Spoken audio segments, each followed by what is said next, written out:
नमस्ते। अच्छा, कभी सोचा है कि हमारी कितनी जिंदगी अब ऑनलाइन ही गुजरती है? मतलब ये सिर्फ कोई वेबसाइट नहीं है जिस पर हम जाते हैं। ये तो वो जगह बन गई है जहां हम अपनी जिंदगी का एक बहुत बड़ा हिस्सा जी रहे हैं। और हाँ, बिल्कुल असली दुनिया की तरह इंटरनेट के भी अपने कायदे कानून हैं और अपने खतरे भी। तो सवाल ये उठता है, क्या हम सब इसके लिए सच में तैयार हैं? तो इसी को समझने के लिए चलो बात करते हैं डिजिटल सिटीजनशिप की। आप इसे ना इंटरनेट की दुनिया के ट्रैफिक रूल्स जैसा समझ सकते हैं। और इसकी जड़ में है साइबर एथिक्स। हाँ, सुनने में थोड़ा भारी शब्द लगता है, पर इसका मतलब बहुत सिंपल है। ऑनलाइन दुनिया में एक जिम्मेदार, रिस्पेक्टफुल और सेफ इंसान बनना। मतलब जो अच्छे तौर तरीके हम असल दुनिया में अपनाते हैं, बस उन्हीं को डिजिटल दुनिया में भी लागू करना है। तो इसके मेन प्रिंसिपल्स क्या हैं? चलिए फटाफट देखते हैं। सबसे पहला, किसी को नुकसान नहीं पहुंचाना, मतलब नो साइबर बुलिंग। दूसरा, प्राइवेसी की रिस्पेक्ट करना, अपनी भी और दूसरों की भी। तीसरा, तमीज से बात करना, जिसे नेटिकेट भी कहते हैं, इंटरनेट वाले मैनर्स। फिर है ईमानदारी, मतलब किसी का कंटेंट कॉपी पेस्ट नहीं करना। और हाँ, कानून का पालन तो करना ही है, जैसे कॉपीराइट लॉज। और सबसे आखिर में अपने ऑनलाइन एक्शन की पूरी जिम्मेदारी लेना। अच्छा, एक अच्छा डिजिटल सिटीजन बनने के लिए सिर्फ नियम जानना काफी नहीं है, खतरों को पहचानना भी बहुत जरूरी है। क्योंकि सीधी सी बात है, जब तक खतरे का पता नहीं होगा, उससे बचेंगे कैसे? तो सबसे पहले बात करते हैं एडवांस्ड साइबर बुलिंग की। ये क्या है? ये है डिजिटल टेक्नोलॉजी का इस्तेमाल करके किसी को डराना, धमकाना या परेशान करना। इसमें सब कुछ आता है, ट्रोलिंग, डॉक्सिंग, मतलब किसी की प्राइवेट इन्फॉर्मेशन लीक कर देना, या फिर झूठी अफवाहें और फेक प्रोफाइल बनाना।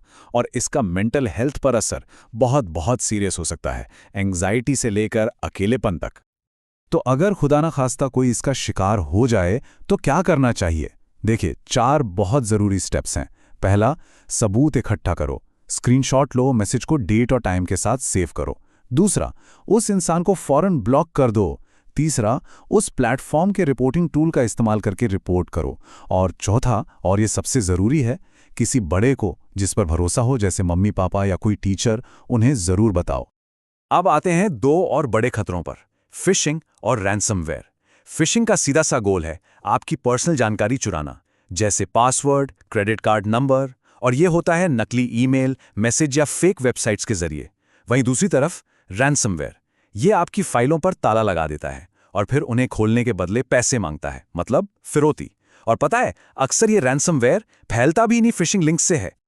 तो सवाल ये है कि फिशिंग को पहचाने कैसे? कुछ रेड फ्लैग्स हैं, उन पर ध्यान देना, जैसे बहुत अर्जेंट या डराने वाली भाषा, आपका अकाउंट बंद हो जाएगा टाइप। अक्सर स्पेलिंग और ग्रामर की बहुत गलतियां होती हैं, आपसे पर्सनल जानकारी मांगी जाएगी। और सबसे बड़ा साइन, सस्पिशियस लिंक्स। क्लिक करने से पहले ना हमेशा माउस को लिंक पर ले जाकर असली यूआरएल चेक कर लेना चाहिए। तो ठीक है, हमने खतरों को पहचान लिया। अब सवाल है कि इनसे खुद को बचाएं कैसे? तो चलिए बनाते हैं अपना खुद का डिजिटल डिफेंस सिस्टम। और इस सिस्टम की पहली ईंट है एक स्ट्रॉन्ग पासवर्ड, कम से कम 12 कैरेक्टर्स का, जिसमें capital letters, small letters, numbers और सिंबल्स सब कुछ मिक्स हो। और एक बात गांठ बांध लीजिए, हर अकाउंट के लिए अलग पासवर्ड। पर क्या आज की दुनिया में सिर्फ एक स्ट्रॉन्ग पासवर्ड काफी है? जवाब है बिल्कुल नहीं। और यहीं पर एंट्री होती है टू फैक्टर ऑथेंटिकेशन, यानी 2FA की। ये समझ लीजिए कि ये सिक्योरिटी की एक एक्स्ट्रा लेयर है। मतलब पासवर्ड डालने के बाद भी आपको एक और प्रूफ देना होगा, जैसे आपके फोन पर आया हुआ एक कोड। और हाँ, एक प्रू टिप, SMS वाले कोड से ज्यादा सेफ होते हैं ऑथेंटिकेटर ऐप्स, उन्हें इस्तेमाल करना बेहतर है। अब जरा सोशल मीडिया के सेफ इस्तेमाल की बात कर लेते हैं। कुछ फटाफट टिप्स। सबसे पहले, अपनी प्राइवेसी सेटिंग्स को फ्रेंड्स ओनली या प्राइवेट पर सेट कर दो। अपना एड्रेस, फोन नंबर जैसी सेंसिटिव जानकारी कभी शेयर मत करो। कुछ भी पोस्ट करने से पहले 100 बार सोचो, क्योंकि आपका डिजिटल फुटप्रिंट परमानेंट होता है। सिर्फ उन्हीं लोगों की फ्रेंड रिक्वेस्ट एक्सेप्ट करो जिन्हें आप असल जिंदगी में जानते हो। और एक और बात, पब्लिक वाईफाई पर कभी लॉगिन मत करो। तो अब तक हमने अपनी सेफ्टी की बात की, पर अब थोड़ा और बड़ा सोचते हैं, एक जिम्मेदार डिजिटल सिटीजन बनने के बारे में। ये सिर्फ खुद को बचाने के बारे में नहीं है, ये इंटरनेट को सबके लिए एक बेहतर जगह बनाने के बारे में है।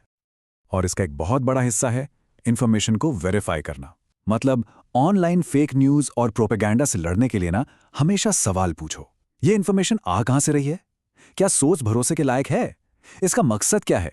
क्या ये सिर्फ जानकारी दे रहा है या कुछ बेचने या मनवाने की कोशिश कर रहा है? फैक्ट्स को क्रॉस चेक करो और ये भी देखो कि जानकारी कितनी पुरानी है।